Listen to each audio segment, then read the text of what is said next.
This episode of the Quality Impact Podcast is proudly sponsored by Catalyst Consulting, specialists in Lean Six Sigma, operational excellence, and business transformation solutions. Catalyst Consulting helps organizations achieve lasting success. In a world of constant disruption, driving improvement is as much about people as it is about the process. Uncertainty, trust, and behavior all play a critical role in the success of change initiatives. So how can quality professionals balance data-driven approaches with a deeper understanding of how people think, feel, and adapt? In today's episode, we're joined by two experts at the intersection of people and process. Hilary Scarlett, a leading voice on neuroscience and organizational change, and Martin Brenig-Jones, a quality and Lean Six Sigma specialist. Welcome, Hilary and Martin. Thanks. Good to be here.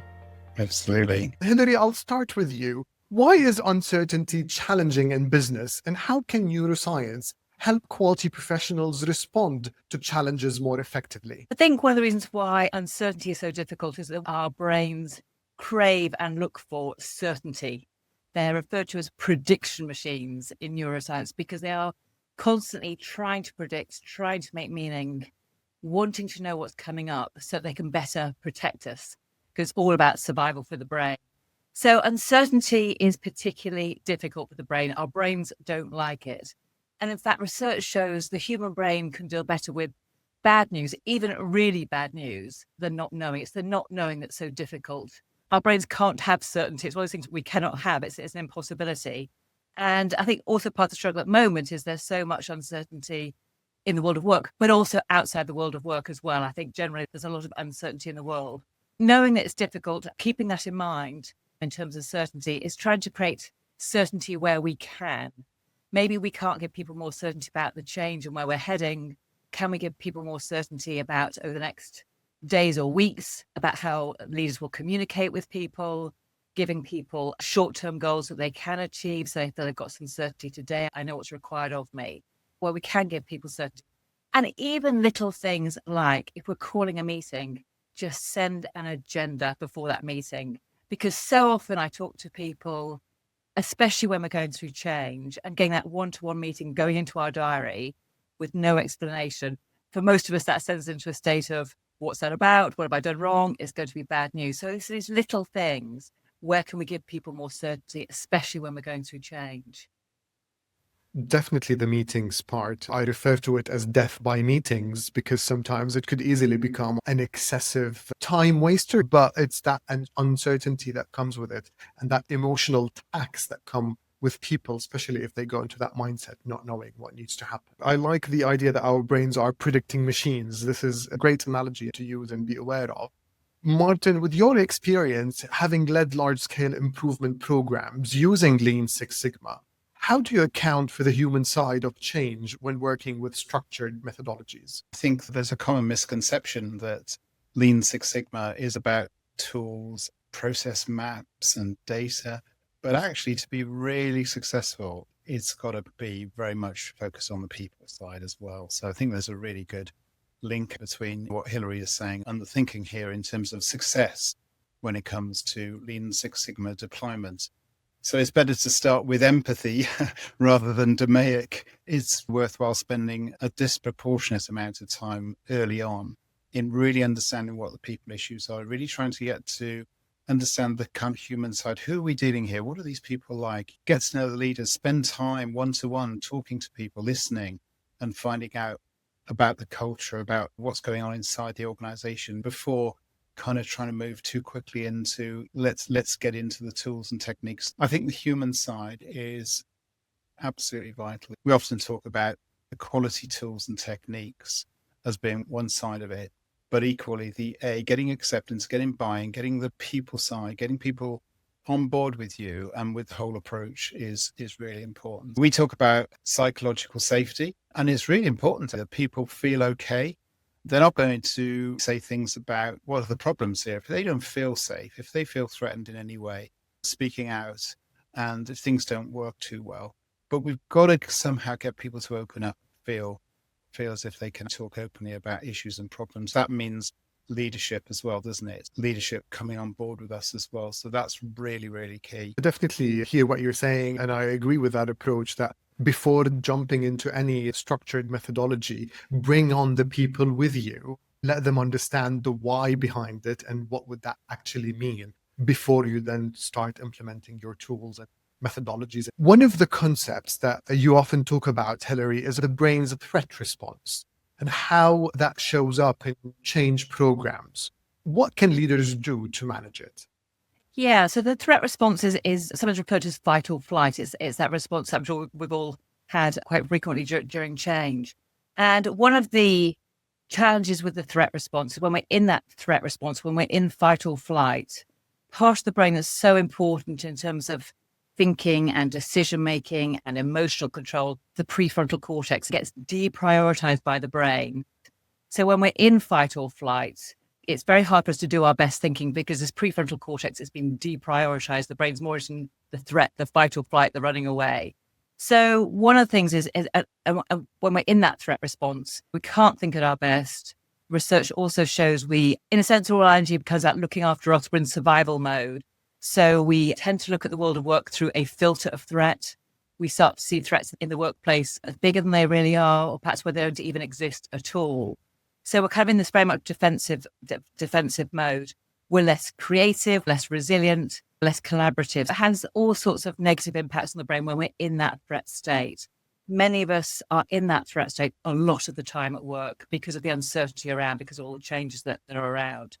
So some of the things we need to do is try and remove that threat response. The good news is, from neuroscience and psychology, there are lots of things we can do to try and get people out of that threat response. So one we've already touched on, giving people more certainty where we can, helping people understand what is coming up, giving people perhaps more clarity about what will change and what won't change, because often when we're going through change, a lot of things are going to stay the same, but we tend to focus on all the things that are going to be different. So perhaps focusing on all the things that will stay the same in the organization.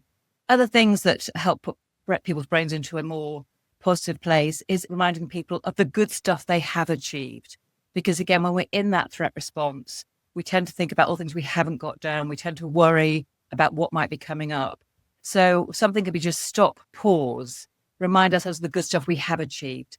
Think about a time when we were feeling competent and capable, because to the brain, just thinking about a time when I was performing well, it's almost like the brain is back there again. So part of the beauty of neuroscience is, I think, there are lots of little things we can do to shift that brain back into a reward state and out of the threat state. And when we're in that reward state, research shows we're more collaborative, we're more engaged, we're more curious about the world. And that's kind of where we want people's brains at work to be. Absolutely. And you said something relatable as well. When we embark on change programs, the focus tends to be on what's being changed rather than how much of what we're embarking on actually remains the same. The change tends to be one portion of it. Hilary, thank you very much for that. Martin, with improvement plans, trust and engagement, and I know you said we start always with empathy and bringing people on board, but sometimes trust and engagement tend to be a missing link from those improvement projects. How do you build those conditions at the start of a lean transformation? I'd like to build on what Hilary said, actually, because I think the trust thing is absolutely critical, and people feeling uncertain and not sure, why are we doing this? When you're starting off with a Lean or Lean Six Sigma implementation, it's really important people understand, what are we doing? What are we trying to achieve here? It's not so much about Lean or Lean Six Sigma. It's much more about trying to achieve something which everybody wants to achieve. We all want to have a successful organization. We all want to have a better process. We all want to achieve these things. We all want to have a better life in work, really, actually. And so giving people that motivation towards something that, yeah, I can buy into that, something I do want, rather than it's all about problems, all about issues, and it's another initiative, and it's all kind of, So there's a great way of actually kicking it off the wrong way. Do a negative brainstorm and work out all the things that you probably shouldn't do to run a successful lean implementation and turn all the negatives into positives. I was working with an organization recently and as an executive team, and we kicked it off with an exercise about what you feel really proud of in this organization. It was great because it got people really thinking, yeah, we like this. So there was some good stuff and good stories about what people felt really proud of at different levels in the organization. Having created that sense of, yeah, this is okay, we then started talking about what's the big dream? Where do we want to get to? Wouldn't it be great if we could take it even further? So it's a really positive feel about it rather than a negative feel about it. It's about motivation. It's about trust, as you said, Hilary, absolutely. And that takes time. If we can work through, get some initial improvements starting to happen fairly quickly as well. Slowly. We won't necessarily get everybody on board right at the beginning, but if success is seen and it's like, oh, yes, this is pretty good. Getting people involved rather than it being done to them is really important. So I was going to build on what Martin said. I think two things. They were really into that bit about what are we proud of, and then getting to think about the future is so important. That just shifting people's brains into a more positive place, if you want them to imagine the future, is a really important thing. That's a lovely way of doing it. What are you proud of? Now let's start to think about the future, because people can do that more creatively. And that second point there about involvement, I think, is so important. I think so often in change in organisations, leaders kind of go to darkened rooms and make plans, and maybe very good plans, tend to emerge in broadcast mode and say, here's the plan, here's what you're going to do, here's why it's good for customers, here's why it's good for stakeholders. Now please get on with it. And wonder why most employees dig their heels in and don't want to do it. And research for all of neuroscience and psychology and behavioral science is clear on this, giving people a chance to go, I get it, I can see why. So going back to your earlier point about the purpose, the why is really important, and giving people a role to play. So change, as Martin says, it's not something that's done to us. We feel, even something quite tiny, quite small, I feel I can make a contribution here. I am involved. I'm not a complete victim of what's going on here. I am in control of the work that I am doing and the changes that are going to take place. And that becomes very important. It's that element of creating that psychological safety for them to actually be part of that discussion. Martin, if I stay with you and talk about the rapid adoption of AI and new technology and new digital systems as well, are they really impacting the workforce and the business processes, and in what way? Oh, absolutely. I think it's one of the biggest things that I've experienced in my career. This is going to have and is having a really big impact, disruptive impact, and potentially very positive impact as well, but also equally potentially a negative one. One of the things I've discovered is that as a practitioner, let's be honest, we're all learning about AI, aren't we? Who's the expert in the room on AI? The expert's the person who knows more than anybody else in the room. I think it's a fantastic opportunity. We can integrate AI with our Lean Six Sigma tools, techniques, and methods to create almost like superpowers. The opportunity at this point where, with the additional training and support around not being frightened about AI, and actually we've seen big changes before. We've seen the internet come. We've seen digital develop over the years. And let's embrace AI as a positive thing, but let's learn about it and find out more about how it can practically work. We've been working on some statistical analysis software with AI embedded into it. It's just kind of mind-blowing, actually, the kind of things that it can start to do. But you've got to work with it. And so we see it as almost like I've got my little AI here, but I'm going to use the human eye as well. So it's a combination of human eye and artificial intelligence coming together, because it doesn't always get it right. It does open lots of possibilities. I was having a conversation with Richard Corduroy from Oakland, and he was talking about setting expectations for businesses, saying, if you embark on a process improvement project and involve humans, sometimes there is an expectation that you will have an error threshold that could be maybe 10%. And if that's defined early on, we tend to accept it. When we work with AI solutions, there is a preconceived conception that this has to be 100% correct and that we're not going to accept any errors. Whereas if we change our mindset and say, well, what's our error threshold with the systems that we're working with? Is it 2%, 3%, 5%? And that helps that adoption, and also businesses move into the possibilities that AI could bring to those processes. Thinking about AI and neuroscience as well, and I'm sure Hilary will have something to say about this. I think the risk is that people feel threatened, they feel worried, and maybe they're feeling that they're going to be left behind as well, because I can't quite get into that fast enough and I don't really understand what people are talking about. So they feel excluded and things. So what do you think about that, Hilary? Yeah, I think, no, absolutely. I think a lot of people, are still quite fearful about it. I think a lot of people, because none of us feel like we're experts here. We don't really know quite what it can do yet. And So I think absolutely, as you say, I think a lot of people are quite fearful about it. And talking to people like Microsoft, they said actually one of the best ways is to do it collectively in teams and groups when we're doing it with other people and making mistakes together, learning together. That helps to overcome some of people's nervousness about using AI. And in terms of neuroscience as yet hasn't got much to say about AI. It's too early days to know what it's doing to our brains. That said, there have been some studies.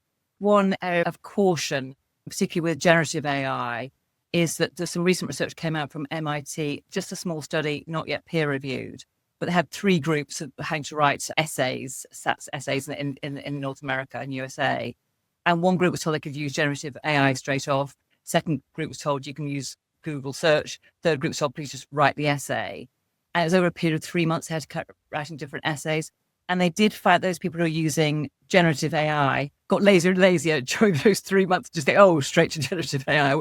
Whereas the people who had to do their own thinking, actually, they said their essays were more creative, more interesting, and kind of the brain seemed to be much more engaged. So I think there is something too about, because our brains do like to be lazy, that just being aware of that. As with any technology, there are huge upsides to it, but we've also got to learn to manage it as well. So we keep our brains sharp and thinking as well. And from your experience, Hilary, are there any real-world examples where applying insights from neuroscience helped a change program succeed or recover? Yeah, I mean, often say part of the beauty of neuroscience is these little things. So a lot of it's about just giving leaders little things they can do to make it a better experience for people in the organisation. But in the new edition of my book that's about to come out, the 3rd edition, one of the case studies now is PepsiCo UK. And I ran quite a few sessions with them a few years ago, and they've really taken neuroscience to heart in terms of how they now approach change, guessing much more that change is quite an emotional process for people. They've really said they've changed their approach to change, made it much more people-centric. And they say, we're not doing this to be nice. We're PepsiCo, they're quite hard-headed commercially.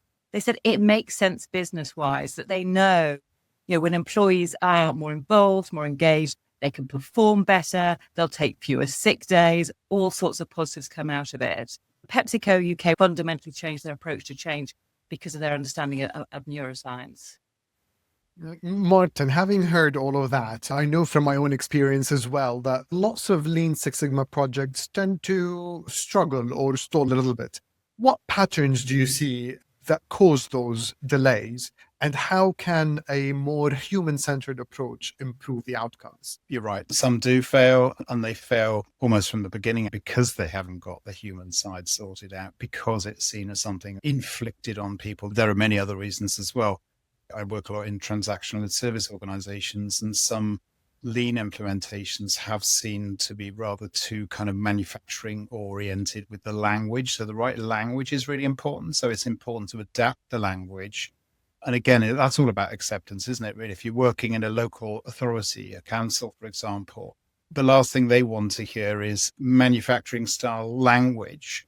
Because again, I think it's all about building up that credibility, building up that acceptance, building up that buy-in so that people say, oh, this is okay. So we tend not to talk about tools and techniques at the beginning. And even words like lean or Lean Six Sigma, adapt it for that particular organization. I think that's important. Tools focus rather than people focus can be a bit constraining on teams, actually. So to run successful Lean or Lean Six Sigma programs, there's certain amount of self-managed team, this idea of autonomy, of being able to make decisions, not having leadership sort of, pressurizing us all the time, but in a supportive way. So I think that's really important as well. This building up of acceptance within the organization is so important. Sometimes you get a bit of drift from leadership, it kind of kicks off great. But then when it comes to continuing it, we've got more important things to do. And of course, that's sending signals to people in the organization. It's like the shadow of the leader. They may only say things, very little things, they'll be magnified massively as they come down through the organization. Your words and how you talk and how you behave, they're being watched very closely, probably much more closely than you realize by the people working inside your organization. A lot of issues there about leadership. And what can happen, which is a bit of a problem, is leaders tend to change quite a bit, particularly in certain sectors. For example, in government, in military, in some organizations, they change them around pretty quickly every few years. It takes more than that to get a really successful implementation of this kind of approach. That can be a bit sad because everybody's kind of getting on with it. And then all of a sudden a new leader comes along and decides that maybe that's not quite what they wanted to do. Really successful ones have got to the point where the whole thing is implemented in such a way that it's become part of the fabric. It's become part of the culture. It's the way we do things around here. But that takes time. So again, it's back to the people side, isn't it? I think that's right. If people want to do it, they want to go, then the change will happen. If people don't want to do it, they have absolutely every ability to dig their heels in and not do it. That's why the people side is just so important, because it's probably not going to happen unless people are on side and supportive.